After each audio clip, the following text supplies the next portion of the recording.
Hello, ladies and gents, and welcome to another episode of Talking with F. How's everyone doing? What have you been up to in this quarantine time? Have you been doing anything good?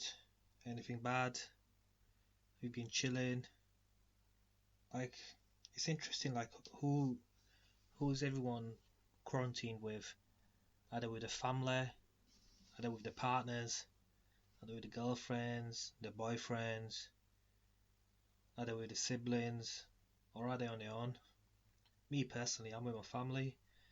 Uh, I mean, to be honest, like I think that's who you would want to be quarantined with, your family.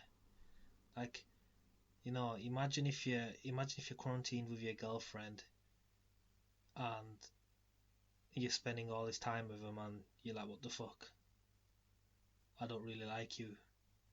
Like, do you like they say sometimes when they say like dating someone and living with someone is two different things? That's 100% right. Like, you can know someone on a dating level, which basically means that you text them, you call them, you see them a few times a week, you go out for a nice little meal, and you have a laugh, and you get on. But if you start living with them, that's a whole other ball game. You have to share a house with them, share a room with them, share a bed with them, share your food. You both have to contribute equally, and it might even get to that point where you know it's the littlest things that piss you off about each other. Like, your partner might do something, like they might have that one annoying thing that just pisses you off. It might be a laugh, the way they say something, the way they eat. It just might piss you off. And imagine in quarantine that you have to stay with them for who knows, for months, and that annoying thing keeps getting on and on and on, and then crack, something happens, and you just flip. The next thing you know, you're on Channel 4 News, front page of the newspaper, and you're getting locked up for whatever bullshit you did. But that's what it is. I mean, whoever you are with, it's best that you stay safe, keep yourself safe, keep your family safe, and you know, try to enjoy it. That's what the way I see it. Try to enjoy it. Try to pick up new activities. Try to do something new. Try to learn a new skill. That's the way I've taken it. I thought to myself that if I'm gonna be locked up for so long, yeah. So like I was saying, that just stay safe and see how it goes, and pick up a new skill as well. That's the way I've seen it. Why not learn something new? See what happens, see how it goes, and just learn some interesting topics. One really big good thing that I've been looking into, and I've always been interested into, is these crime dramas.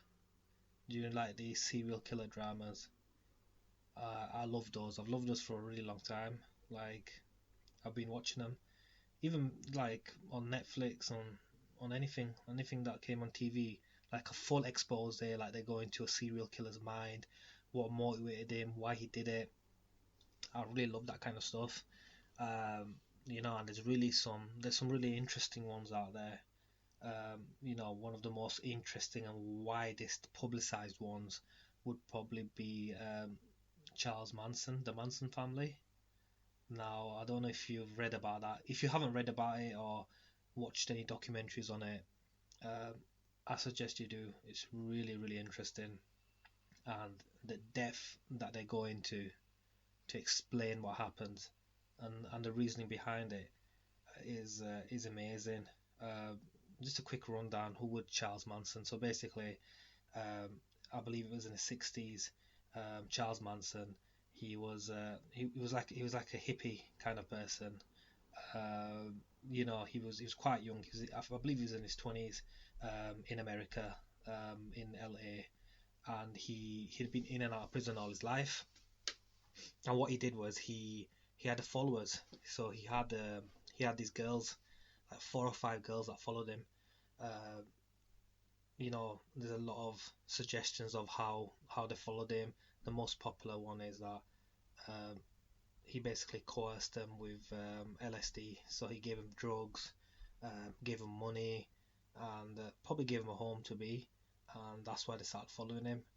But anyway, so he had a few girls that followed him, and with that, they were known as the Manson family.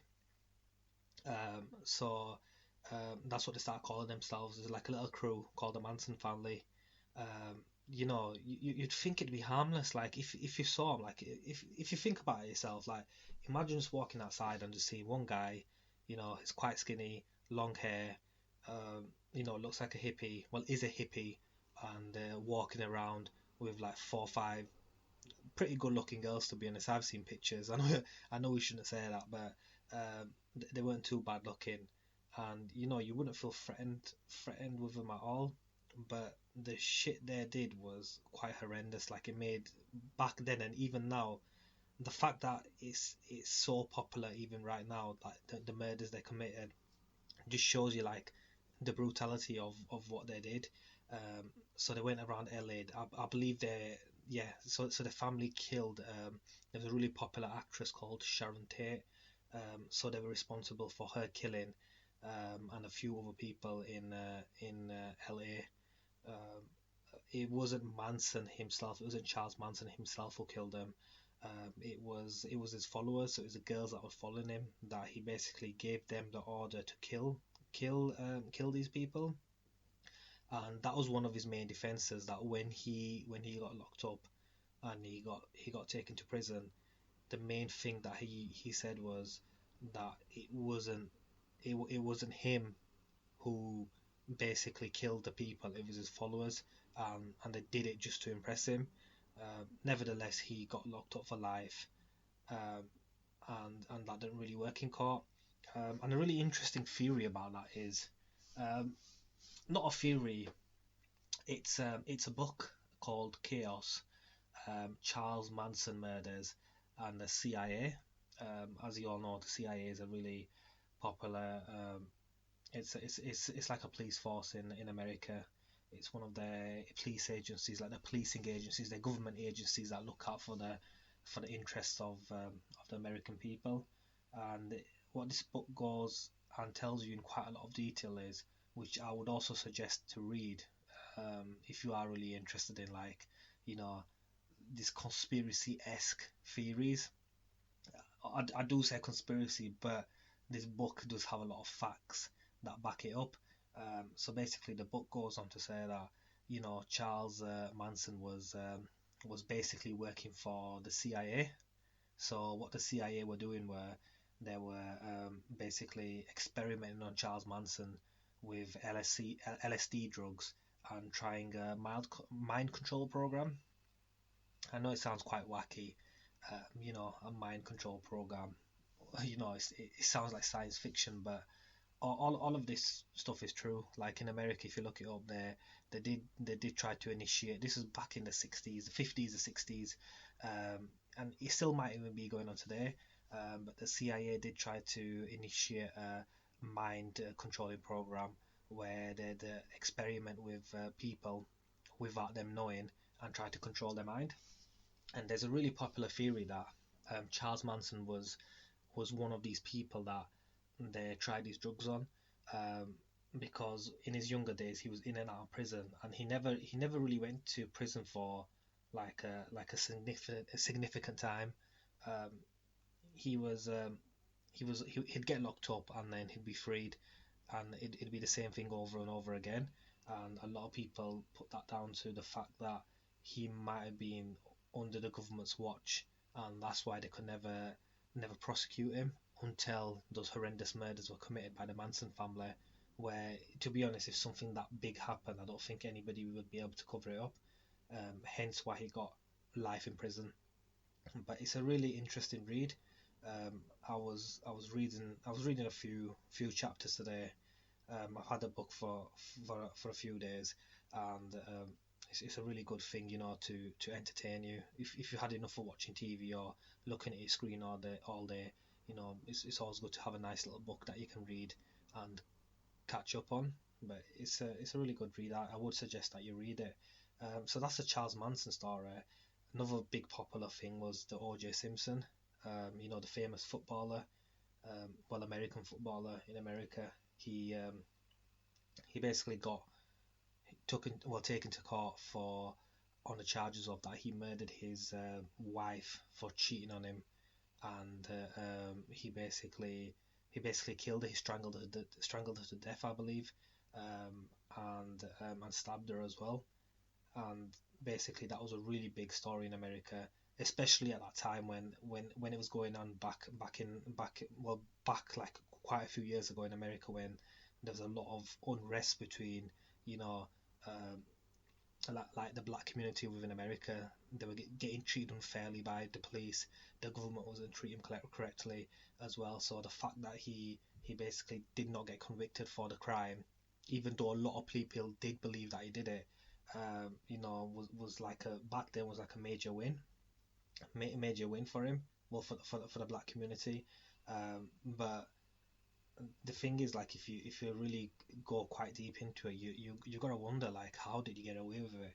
Like, there was a lot of evidence stacked up against him, um, but I think because of the environment. What I mean by environment is because of the conditions back then, like, the conditions between the black community and in America, that they weren't getting treated well. That I think that the case favored O.J. Simpson, and by favoured I mean, they probably had enough evidence to put him away for life for murder, but they turned a blind eye to some of the things, and because of that, he got away with with the murder. He did end up getting locked up for something else. It wasn't something major like murder. It was something minor. But he's a free man. He's a free man nowadays, and it's really mad to think, like, you know the the justice system in both the UK, America, and the world is such a big thing, but it's also such a corruptible thing. Like, it's it's basically objective. Um, it's persuading your argument against whoever's prosecuting you, or for whatever argument the government's bringing against you, or a third party is bringing against you. It's evidence against evidence. Um, but he has improved a lot. Like, nowadays, with all the you know technology that they got out, it's really hard to it's really hard to get away with anything. Like, you have CCTV, you have DNA evidence. Like, the DNA evidence is so big nowadays that, like, it's pretty much impossible to commit a crime and get away with it. Like, maybe about 30, 40 years ago, it'd be much easier, but nowadays it's like a big no-no. Like, you do something and they've even got you left anything behind, or they got you on CCTV. That's it. You're gonna get convicted, and you're gonna get taken to prison. But hey, we're all legal people, aren't we? It's not like we're gonna go out there and commit a crime. It's just an interesting topic to have a little talk about and have a little think about. But those are the two main topics of the crime. I mean, there are many more, both in America and both in the UK. And in the future, we could talk about those more if people are interested in those. But we'll just leave it as that for today. And everyone have a good day, and keep yourself entertained. Bye.